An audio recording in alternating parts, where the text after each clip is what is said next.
Hello everyone, Reginald Scott here. Welcome to the video. Great to see you all again, and I hope you're all doing really well. Now, you have just clicked, and thank you very much for doing so, on the most comprehensive rim versus disc video YouTube has ever seen. Here we go again.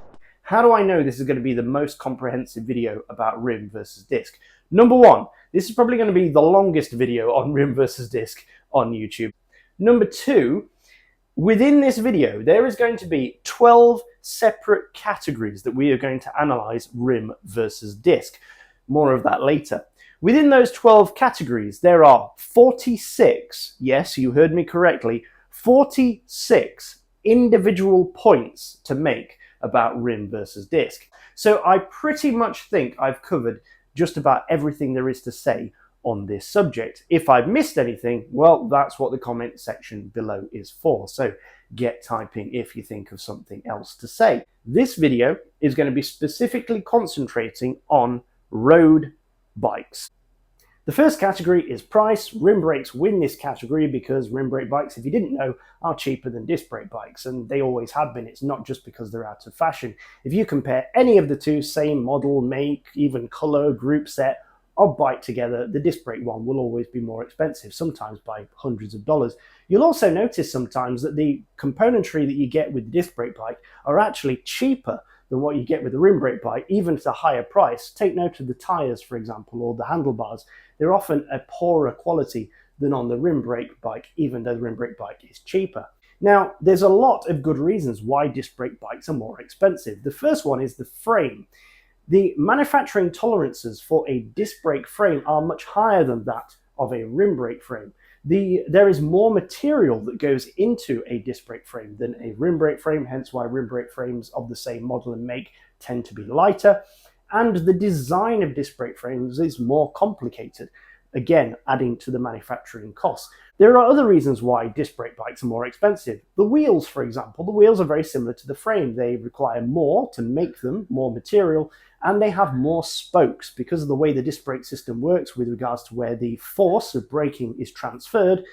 A disc brake wheel set requires more spokes and therefore is going to be more expensive to manufacture. And the group sets. The group sets are more complicated, require more material, again, just like the frames and the wheels. The next category is on cost. So what it costs you additionally on top of the price of the bike to keep the bike on the road with that particular braking system. The brake pads on an average rim brake bike, especially if you're using aluminium wheels, are a couple of dollars. Literally $2 or $3 you can pick yourself up brake pads. Even if you're spending like the top end branded carbon brake pads for rim brakes, they're still only going to set you back $20 or $30, which is significantly cheaper than even a standard Ultegra brake pad, for example. So there's just no comparison there. With cable housing, I had to go to another bike shop recently to buy hydraulic line for a disc brake system. They charged me $12 a meter for that damn stuff. In my shop, the cable housing for your rim brakes group set is going to set you back $4 a meter. 4 versus 12. Huge difference. The hydraulic fluid. Now, the hydraulic fluid, when you do it by weight, might actually be cheaper with a disc brake bike than a rim brake cable, for example. So the steel cables on a rim brake bike. However, this fluid in this bike, in theory, needs replacing every year because it gets contaminated through use. So in theory, you should be rebleeding your bike every year or getting the bike shop to do it. With my rim brake bikes, and this is no word of a lie, I've never replaced any brake cables on any of my bikes because of wear or rust or breakages. I've never had one break on me. Now, it might be because I coat mine in wax before I put them in the bike, but essentially the only time I've ever changed a brake cable on any of my bikes is when I've been moving one group set from one bike to another. And that has kept me going all these years. Never had to replace them. They've been absolutely fine. So from that perspective, it's far cheaper to buy rim brake cables because they last so much longer than the hydraulic fluid in something like this.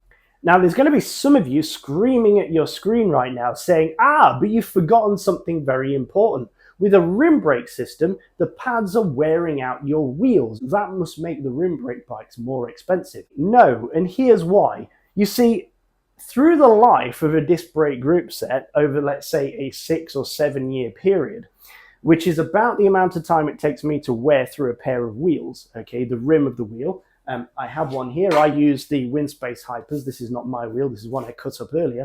But to wear through this carbon rim is probably going to take me 6 years, okay? That's what I'm guessing. I've had my Hypers now for 2.5 years, and I'll show you now the wear on the brake track. There's hardly any wear at all. It's hard to even see any damage to those rims. So I'm guessing those are going to last me at least another 4 years. Okay, so let's say 6 years to wear through my carbon rims at worst case scenario. In 6 years, you're going to burn through a lot more disc rotors. And these disc rotors are expensive. They're very expensive. Guess how much it would cost you to replace this Windspace Hyper rim? $250. If you calculate the number of these disc rotors you're going to get through in the same period of 6 years, it will be significantly more than $250. And what if I told you the average cost to run this disc brake bike was £320 per year? It's about $400 per year just to replace the discs and pads. And that's the life that I'm getting out of this product. It's touted that, oh, you don't wear down your rim brake surface, you don't wear down, the carbon rims, so you don't need to replace those. Well, I've never really had that problem with carbon or aluminium clinchers in rim brake format. But the pads are expensive. When's the last time you replaced your rim brake pads? Yeah, exactly, it's crazy. So one of the benefits of having disc brakes is you don't need to replace the rim so often, or your running costs are lower. It's absolute bullshit. It's a myth. That's in 1 year. So over 6 years, you're looking at thousands of pounds. You could literally buy new carbon rims every 4 years and you'd still be cheaper than the disc brake system. How crazy is that? Say if you're running aluminium rims, which you should be if you're running a road bike with rim brakes, for most of the year you should be training on alley wheels, and then you should be racing or doing nice events on your carbon wheels. An aluminium rim is going to cost you $20.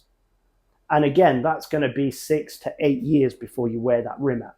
There are more consumable items with disc brake. So with rim brake, you've got brake pads, you've got cables, you've got housing, and you've got the wheel rim. Okay, that's your consumable items. 4.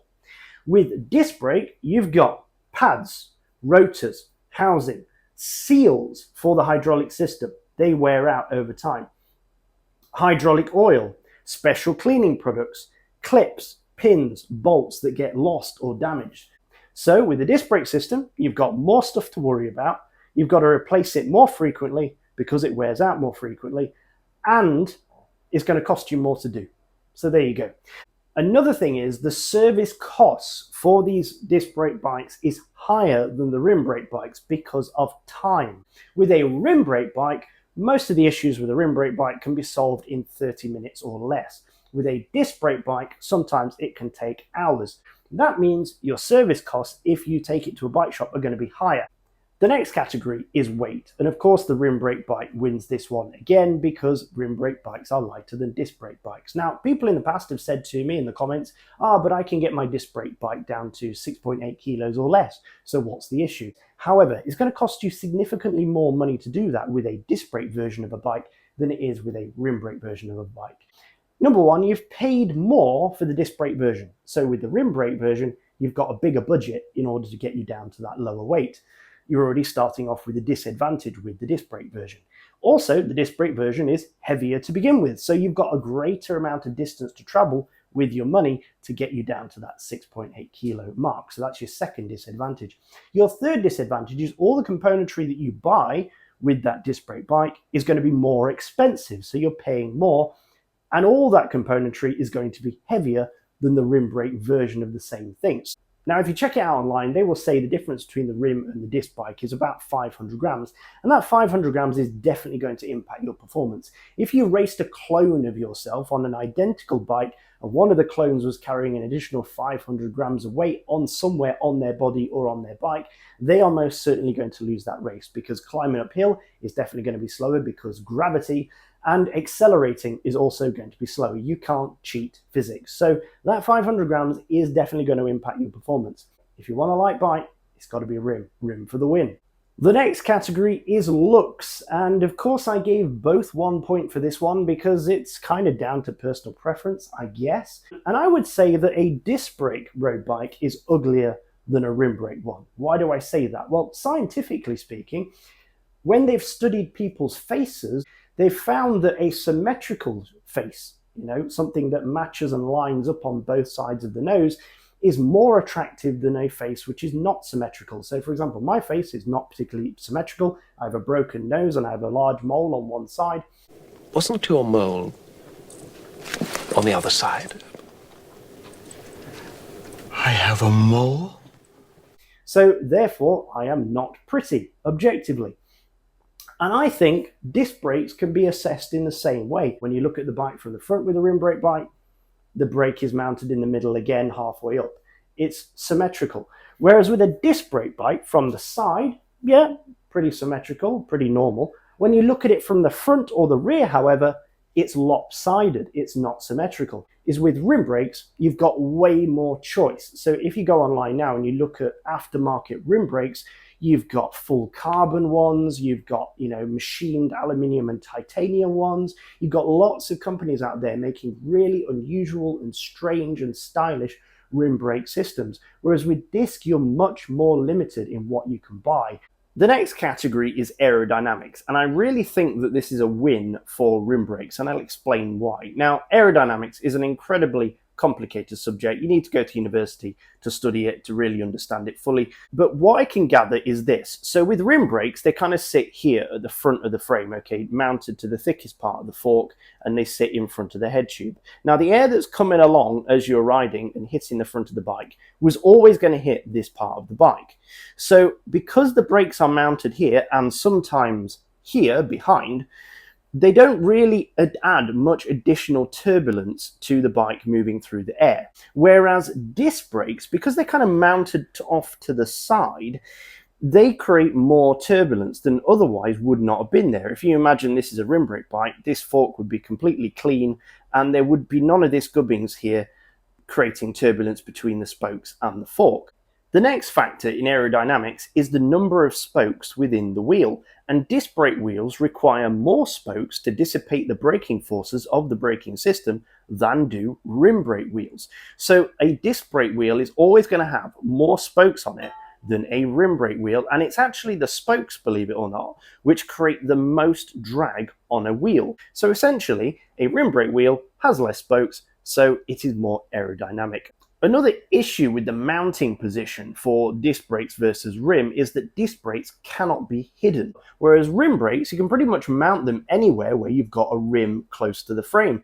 The Trek Madone did it very well, in fact, where it had even side panels on the side that would deflect the air movement away from the brake calipers. So very aerodynamic indeed, and the same for the back of the bike as well. A lot of people produce like Giant and their early Propel, they produced very, very thin bladed aerodynamic rim brakes that fit almost perfectly behind the frame, well out of the way of airflow.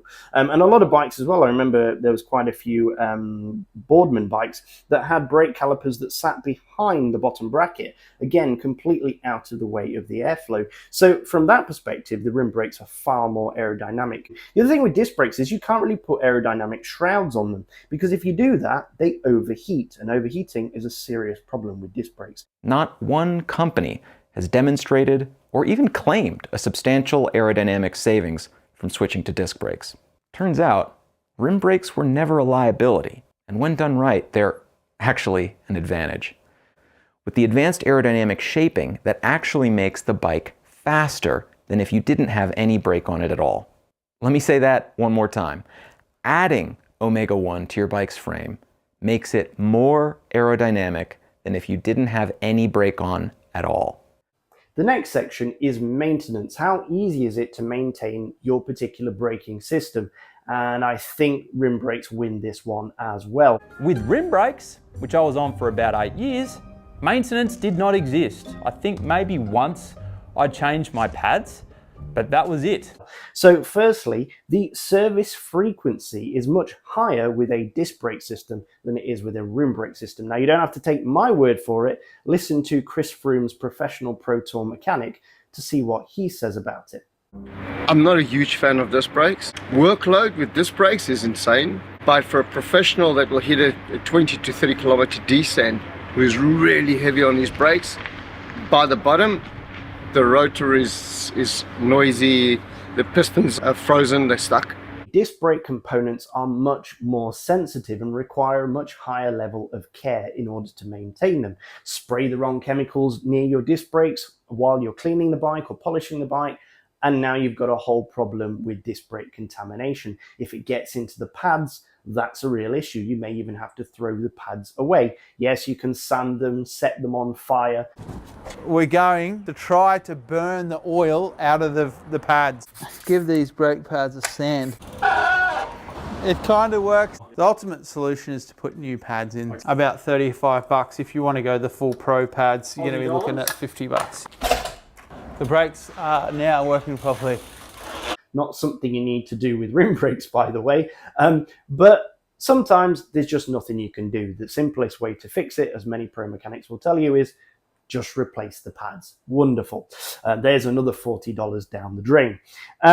But just touching the thing with your finger can be enough to impart enough grease to contaminate the rotors.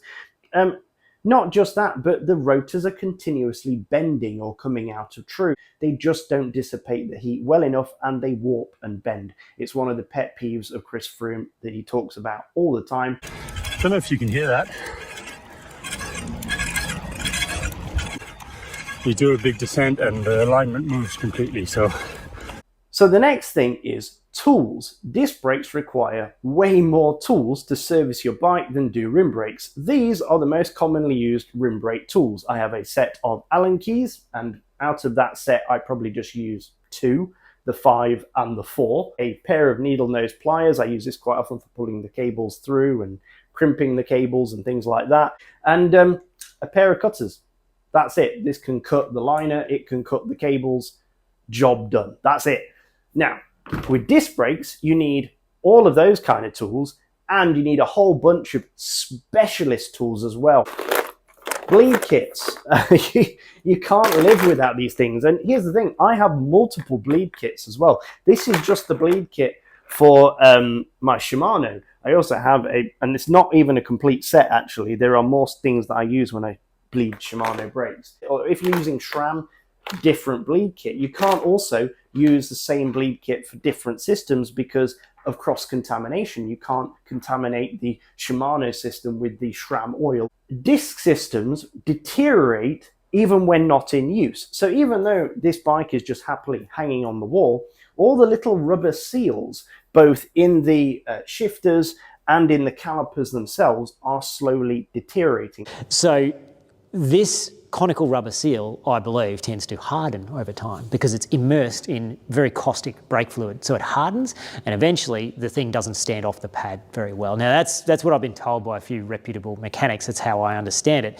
But the end result is basically that your pads often touch the disc. They who's got a set of disc brake calipers that go?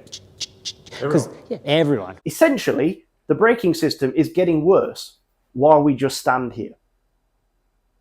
It's getting, did you hear that? It just got a little bit worse, right? Road bike, rim brake, not an issue. The next thing is disc systems are more messy, dripping all over the place, goes all over the floor, goes all over your tools, goes all over your workstation, and afterwards you have to clean that stuff up, because if you leave that stuff on the plastic parts of your bleed kits, it can potentially ruin the rubber seals and damage the syringes, and then they won't be good for the next use. So there's a lot more cleaning and mess involved with disc brake maintenance. So disc brake maintenance requires a much higher level of knowledge in order to know what to do. It's like with a rim brake system, even an orc from 40k can work out how a rim brake works. You know, the cable pull, the brake close. That's it. That's how a rim brake cable system works. It's a cable that pulls. You can see both ends of it, you can see where it's attached, and if it's attached at both ends and it's still not pulling, it's probably broken somewhere in the middle, right? That's all you need to know. It's that simple. With a disc brake system, when something's not working, it can be one of about 10 or 15 different things that you can't see. You literally just have to troubleshoot with the disc brake system. The issue is not always completely obvious. The next section is convenience. How convenient is it to live with disc brakes versus rim brakes? Rim brakes, a lot easier to remove your wheel from your bike. So if you're somebody who has to take your bike in and out of your car on a daily basis, it's going to be much simpler with your rim brake bike than your disc brake bike. And I know customers who do that on a daily basis, have to put their bike in and out of their car for whatever reason. And some of those customers end up buying through axles every year or every 2 years because they wear the threads off the through axles, putting them in and out the bike continuously. Another thing about that is when your wheel is removed from your bike and loaded into the back of your car, if you forget to put anything between the pistons in the brake caliper and you either knock the trigger or somebody comes along and squeezes it, you can actually overextend your pistons. Now, it can be a simple job of just having to push the pistons back in. If somebody really squeezes on your brakes when the wheel is out and you haven't put anything between the pistons, you can overextend the pistons so far they start to leak hydraulic fluid. Then that's you needing to add more hydraulic fluid to the system to get the brakes work. If that hydraulic fluid drips onto your rotors or something before you realize, now you've got contaminated rotors.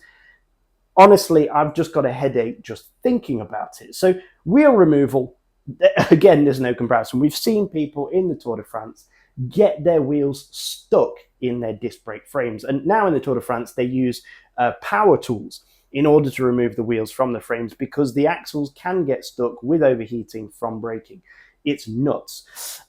Disc brake systems are more confusing for parts. So you have different mounting adapters for your disc brake systems. If you want to change something, if you want to change brand, or if you want to change rotor size, you need different mounts.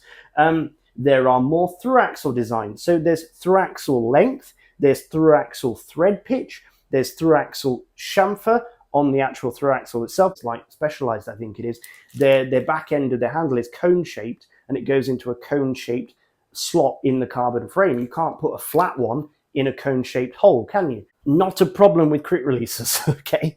The rotor sizes, lots of different rotor sizes. Pad materials, all very confusing to people. Like the pad materials are so different with disc brake. With rim brake, there's two choices, that's it. Carbon or aluminium. Housing clamp standards. So obviously SRAM and Shimano are completely different. They use a completely different set of pins, needles. They use a completely different set of seals, like the olives, if you like, are different. So it's very confusing to people. Flying with rim brake is a hell of a lot easier because with a rim brake bike, there's no air bubble issues. Okay, so when you go up in an aircraft with a disc brake bike, everything becomes, pressurized. And these are hydraulic lines, so it can force air bubbles into the system. So when you then return back down to earth, there's a potential there you've got air bubbles in your system. You might even have to do a brake bleed. With the disc brake bike, if you want to pack it into a bike box, sometimes you have to disconnect stuff, and that means hydraulic lines being disconnected. That means mess, complication, and frustration. The next section is frame design, and I think it's pretty obvious that the frame design of a rim brake road bike is superior to that of a disc brake road bike.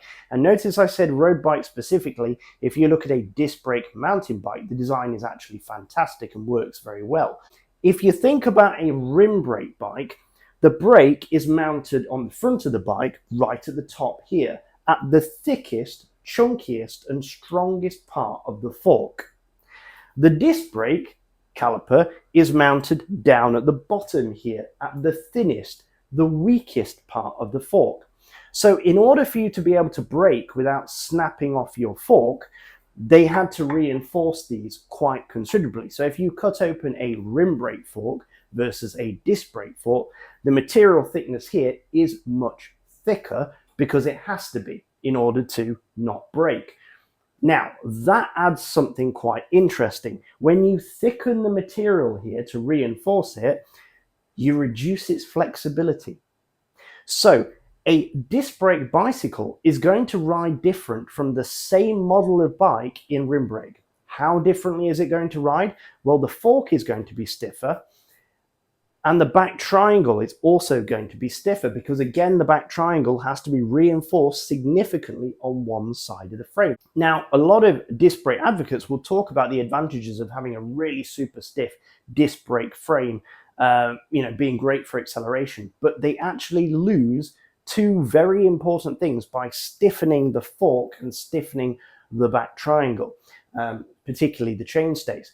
And what that loss is number one, is comfort.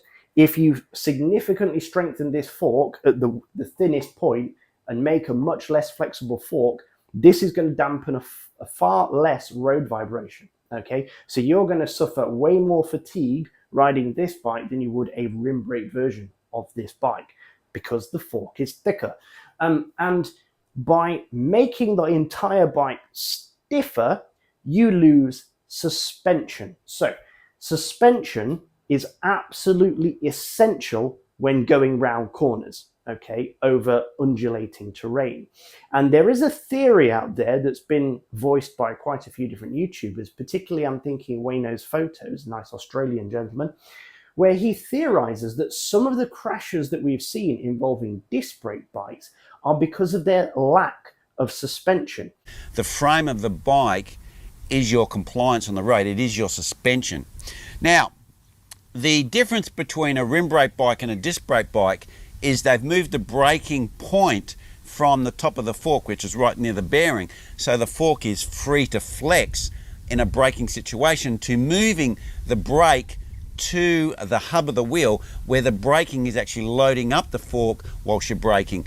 But in a disc brake bike, because the frame now is effectively more rigid, because the braking system has loaded up the fork and it's loaded up the rear triangle, your compliance is significantly reduced. And therefore the handling of these bikes will inevitably suffer, as well as also the ride comfort.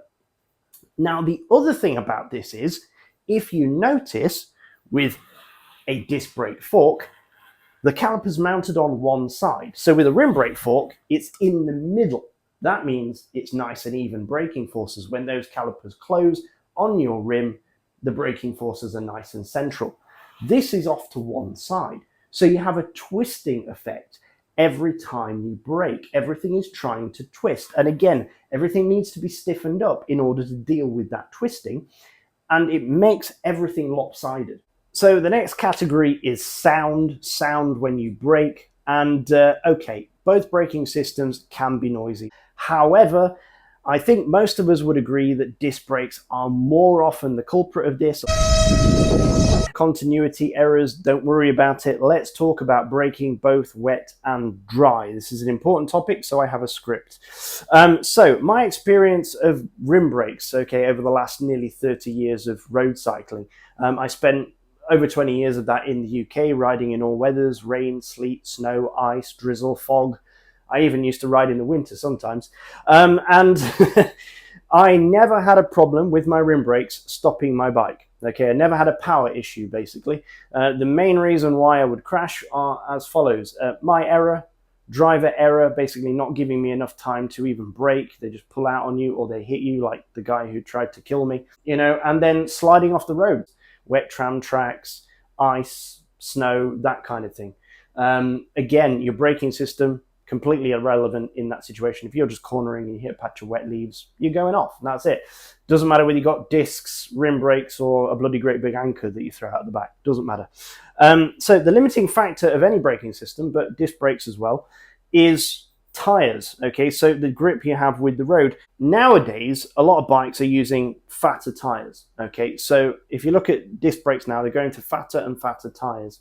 And this could be one of the reasons why there's any disparity between braking. Because if you think about it, your old rim brake bike, a lot of them were very limited in the tyre sizes that they could take. And now your disc brake bikes probably can take, what, 30 plus? So again, having that larger contact patch and running those tyres at lower pressures means you've got more traction with the road. So you can utilize more braking power in order to stop. So the difference between the stopping distance is probably down to tyres more than it is due to the type of braking system. If you went and slapped 23mm tyres on your disc brake bike and did the same braking test, I think you would find quite different results. Disc brake systems are not inherently better than rim brake systems. This is a false narrative. If you check out this clip here, this is where a test of 4 bikes, 3 of them were mechanical disc and 1 of them was mechanical rim. The mechanical rim brake beat the others in the stopping test. So it's got rim brakes, obviously. It's the only rim brake bike here. How did it compare to the other bikes in its braking? Well, in our brake test, it showed itself to be faster stopping, so that's a big tick there. But also just in the ride experience, having gone from the one to the other, they are just notably sharper, actually, which was really a positive thing to see. And I've ridden it in the rain as well, but it was fine. So what's interesting from that is that the disc brake bikes had fatter tyres as well. The rim brake bike was running 25s. They were all running like 30 pluses. So they should have had an advantage in that test, and yet the rim brake bike stopped faster. So the advantage of the disc brake system is not the disc and the pads, clearly. Otherwise, it would have beaten the mechanical rim brake versus mechanical disc. But let's talk a little bit now about hydraulics. So the additional power you feel when you use one of these type of braking systems is the hydraulic system, and it's a mechanical advantage, right? It's a small piston with a long travel versus a non-compressive fluid and a bigger piston with a shorter travel. That's how you get that mechanical advantage. What it gives you is a greater clamping force for less effort. So people always say, you know, I can lock up my disc brakes with my pinky finger, and that's absolutely true. You can.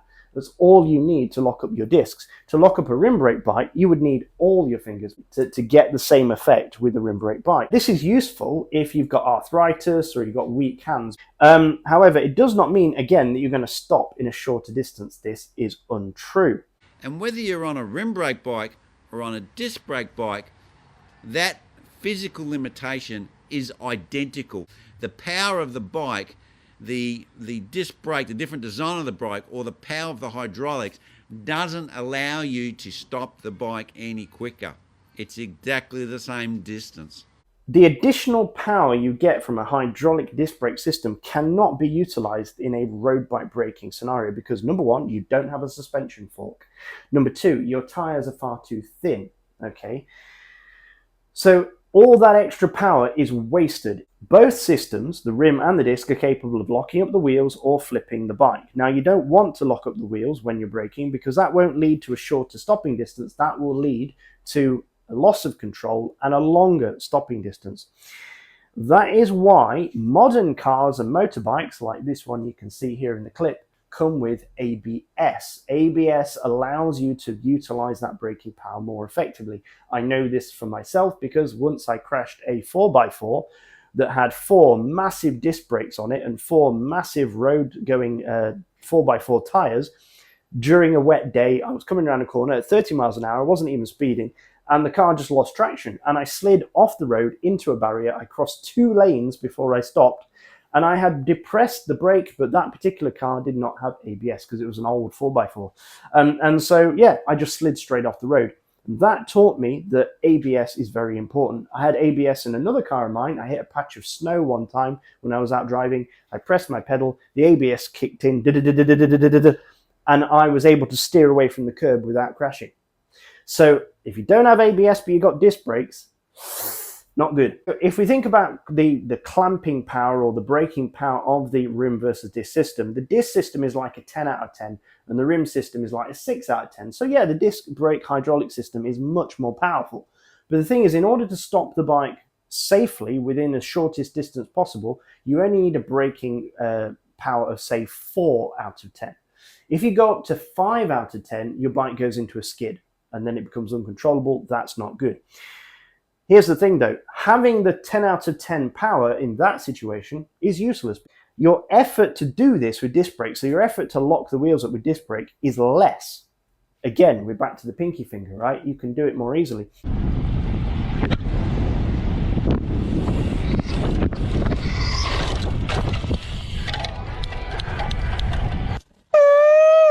So you have reduced margin of error than you do with rim brakes. With rim brakes, there's no way I can lock up my rim brakes with just my pinky finger.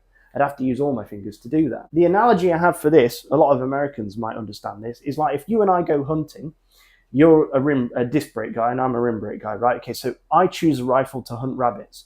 And my rifle is an air rifle and I'm going to shoot a 2.22 air rifle pellet, which is like smaller than a garden pea. All right, and you decide to take a 50 BMG anti-material rifle designed for shooting down helicopters and light armored vehicles. And we both go hunting rabbits. Now, me, I can shoot the rabbit anywhere on its body or its head, and I will end up with a nice rabbit for my rabbit stew at the end of the hunt. You, on the other hand, you just have to clip the top of the rabbit's skull with your 50 BMG round, because if you hit it anywhere dead center on its body, you will end up with a pink mist and fluff, singed fluff for dinner. That's the problem. You've got way more power than you need. You have a very tiny margin of error. That's the same with hydraulic disc. Your margin of error is now reduced because it takes so little effort to lock the thing up. Why do people think rim brakes don't work? Why do people have this in their head? Okay, so there's a lot of reasons for this. The first one is a lot of people were using old, outdated rim brake systems that were not well maintained and were basically all clogged up with grease and muck and filth. I know this because I work in a bike shop. So there's a new rider, right, wants to get into road biking. So he has to borrow a bike from his parents or his friend. They point to a bike which has been in a shed for like 20 years, an old rim brake bike, right? The rims are probably covered in oil from the last guy who overlubed the chain. The pads are probably worn out. The rain channels in the pads are all clogged with filth. They're probably full of bits of metal and grit. Basically, they're absolute crap. They've not been tuned up correctly or anything. They go out for their first ride in the rain and they get totally scared. And it's not surprising because the brakes don't work. But it's not because rim brakes are bad, it's because they've not been well maintained. Then what they do is they go to a bike shop to buy their first bike. The guy in the bike shop recommends them disc brakes. They go home and they're like, oh my God, these disc brakes, these modern disc brakes, they brake so well, so much better than the old rim brakes. Yeah, because you're comparing a worn out braking system with a brand new one. Cover these in oil and muck and dirt and they stop working. So if any poorly maintained braking system is not going to work. And that's what a lot of people's experience with rim brakes is. As I say, I get bikes in the shop all the time that are very poorly maintained. I have a bunch of rim brake bikes and they stop on a dime. They are so damn good. It's unreal. So that's one reason. And then another reason is the fact that people stopped with the rim brake technology early. Okay, what do I mean by that? So 7 years ago, I had a pair of fast forward carbon rims. They were my first carbon rims and they were absolutely terrible. Coming down hills, hardly any braking at all. In the wet, it was like rubbing two wet bars of soap together. That was my braking surfaces. Absolutely terrible. Probably partly my fault because I use very cheap brake pads. I immediately got rid of those because they were so scary. And instead of then switching to disc, which a lot of people then probably did all those years ago, what I did was I just went back to aluminium rim brakes and I just perfected the aluminium rim brake. I used the right pads. I keep them clean because I wash my bike every week and I've had no issues since then. So I didn't want to change to disc because of all the reasons I highlighted in this video. Now, recently, I got myself a pair of these Hypers in the last couple of years. These things are insanely good. I remember watching a video from Durian Rider, and I don't agree with everything that Durian Rider does or says, but he's bloody right about disc versus rim. And the thing is, Durian Rider, when he reviewed these, he said these brake better in the wet and the dry than disc brakes. And I went, you've got to be joking. Like, there's no way that that's true. He's 100% correct. I've been caught in heavy rain 3 times last month. Monsoon, Southeast Asian monsoon weather. There was times when there was sitting water on the road, 1/2 inch deep, okay, completely drowned roads. And the braking I got from my pair of these was as if I was in the dry. It was insanely good. The feedback was fantastic. The response was instant. I never felt like I didn't have enough power. And I did some brake tests outside my house at 30 kilometers an hour to 0, and they filled me with confidence. And now, honestly, even though I'm a big lover of aluminium rims, when my DT Swiss aluminium rims wear out, I'm seriously considering just swapping them for a pair of Chinese carbon rims, because these things are so much better even than my aluminium rims. And I never thought I would say that because they're nearly perfect, the aluminium rims. But these things are so good. And I know a lot of people out there are not going to believe me, but the problem was they abandoned the carbon rim brake technology at its worst point and they moved to disc. They never stuck around to feel how good these things could actually be. I don't know if all Chinese rims are like this. I've only tried these ones. I would love to find out if they're all like this, because this is just, it's insane to me how good these are. I cannot emphasize how good these are in the wet. They are perfect. About the wet specifically, why I would take these over discs. Now, granted, with disc brakes, you can apply so much clamping force to the disc that you basically clean off the water very easily. They also get very hot, so they evaporate the water quite well as well. So that is one reason why the braking stays so consistent with dips, is because of the clamping force. Now, if you're running good pads with aluminium rims, yes, you may have to give it a bit more oomph on the old clamping force with your hands, but you can still brake just as well if everything being clean and well serviced and well maintained is the case. The feedback I get from the carbon rim brakes with the cable actuation is so much better than disc. I don't know why people talk about how wonderful the modulation is with disc brake, and a lot of people talk like disc brakes are the only things that have modulation, as if modulation doesn't exist with rim brakes, which it does. But they go on and on and on about the modulation. Honestly, I feel nothing with a hydraulic disc brake system, all the way up to the point where it stops. Then I feel something. But that is beyond the point at which I've started to clamp the disc. That point there, where it stops, the disc has already been long clamped. Okay? So I'll demonstrate. With a rim brake, I can do it with my eyes closed. Okay? I can do it, I can feel the brake, and I know when it's touching the pads. But if I give it a spin, and then I start to squeeze, I'll tell you when I start to feel something. Right? You can hear it's braking. I'm not feeling anything yet. That's now stopped. Now I feel something. So do you see what I mean? It stops before I feel the feedback that those are gripping that disc. And that means to me that in the wet, it's going to start braking and gripping that disc before I know that it's gripping the disc. Whereas again, with rim, on these carbon rims, with mechanical rim brake, I know exactly when it's touching. If you're having trouble with your rim brake system right now, change the rims, change the pads. Okay, first try different pads. That's the cheapest way to go. If your rims are worn out or they're dirty or they're greasy, of course, they're not going to brake well. So get some better rims. DT, if you want to stick with aluminium, go for the DT Swiss Oxic rims. Those have got a ceramic coating that basically enable you to brake in the wet weather really, really well as a disc brake system. I know two guys who bought those and they came down a mountain race in Thailand. They did 3 mountain descents in Thailand in a rainstorm, and they said the braking was phenomenal. So here's a clip from a guy called George Vargas on YouTube, Rev Endurance Sports, if I've got that correct. Great channel, great guy. He's got some fantastic takes. And this is him with a customer of his, and they do a back-to-back test of their 2 bikes. So the customer has got a full carbon Pinarello disc brake Di2 electronic Dura Ace bike, right? And George has got a steel frame rim brake bike, mechanical. And go watch the full video if you can. Ride quality and braking, and the results are incredible. The guy has to admit that not only does George's bike feel better, the steel bike, he also admits that it brakes better than his disc brake bike. You come off of a disc brake bike, you just rode a rim brake bike. How did it feel for you? To be honest, it offers what I need, right? The rim brakes could be. I haven't been in a situation when I have to brake like, oh crap, I have to brake. But you should. Let's go downstairs and do it. All right. Yeah. Oh shit. All right. Okay. It brakes. No. Now go ride your disc brake bike and do the same thing. It does brake. Oh, no, of course it does.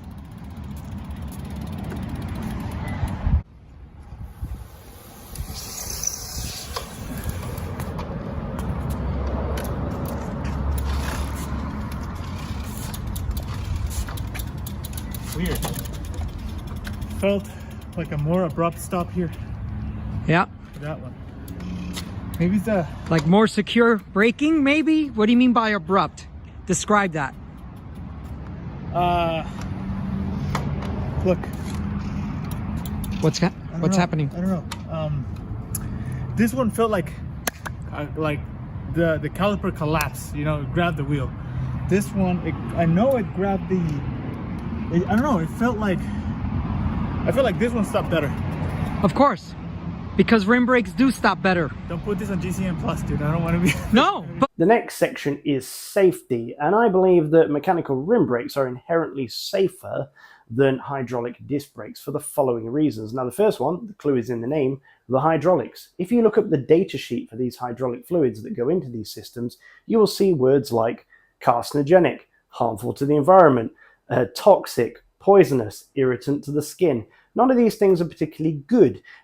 If you don't take your PPE seriously when dealing with these kind of chemicals, and you deal with these chemicals a lot, like most bike mechanics, there is a definite potential for you to end up with a very interesting and entertaining form of cancer in a few years' time. You don't want to end up with children that look like the pig man from RoboCop, do you? So all those things, those potential dangers there from this harmful substance that resides inside your braking system now, were not present when we were using cables. Cables, the worst thing you can do with a cable is cut it a bit sharp and stick it in yourself, maybe poke yourself in the eye. It's certainly not going to give you cancer. Second reason is that metal thing there. They don't call them pizza cutters for no reason. They can be incredibly sharp. Now, the industry has worked really hard to reduce the sharpness of the higher end brand stuff. If you buy cheaper disc brakes offline, they do often come very, very sharp. So lacerations are still a thing with disc brakes. Next, I would talk about heat, and particularly the heat of the rotor. These rotors get very, very hot. They get very, very hot very, very quickly. You don't even have to be coming down a mountain pass to get these things to temperatures that will sear your skin. I know a lot of people who burn themselves with hot disc rotors. I'm sure you do as well. I don't remember meeting anyone who complained of burning themselves on their rim brakes. Maybe they did. If you have, please put it in the comments below. Moving on, I want to talk about brake failure. It is something that happens on both systems, but I think it's probably more common with disc brakes. Disc brake systems, as I've stated before, are more complicated. There's more things to go wrong. They're in some ways more fragile. They take a much greater amount of knowledge in order to understand what's wrong with them and fix them. So I see there a much greater potential for people to make mistakes. The final thing is brake fade. These things suffer from brake fade quite badly. I think they suffer from brake fade worse than rim brakes. Now, Pete Talk has mentioned this, that the disc rotors on these systems and the calipers are far too small. They work for mountain bikes, they don't tend to work for road bikes that well. As a thermal issue, it's completely a different ball game. Now, in Chris Froome's comments about, the rubbing, piston retraction and inconsistent piston travel is mainly down to heat. There simply isn't enough material here to dissipate the heat of braking fast enough, and what that results in is overheated rotors, overheated pads, and sometimes in extreme circumstances, boiling hydraulic fluid.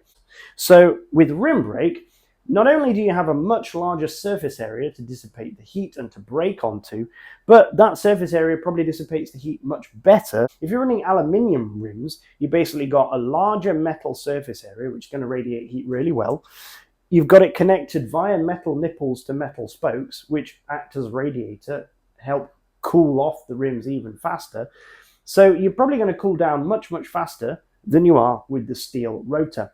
With carbon rims, if you have like a 50 or 60 millimeter carbon rim, that's a huge surface area in which to dissipate heat. I've seen plenty of Pro Tour cyclists struggling down mountains, unable to stop because their rotors have just got too hot. I don't remember seeing that when they were on carbon rim brakes. And with that, ladies and gentlemen, I must end the video. Thank you so much for watching. I really do appreciate it. And when you're out riding, do please stay safe, and I shall see you in the next video. Bye-bye.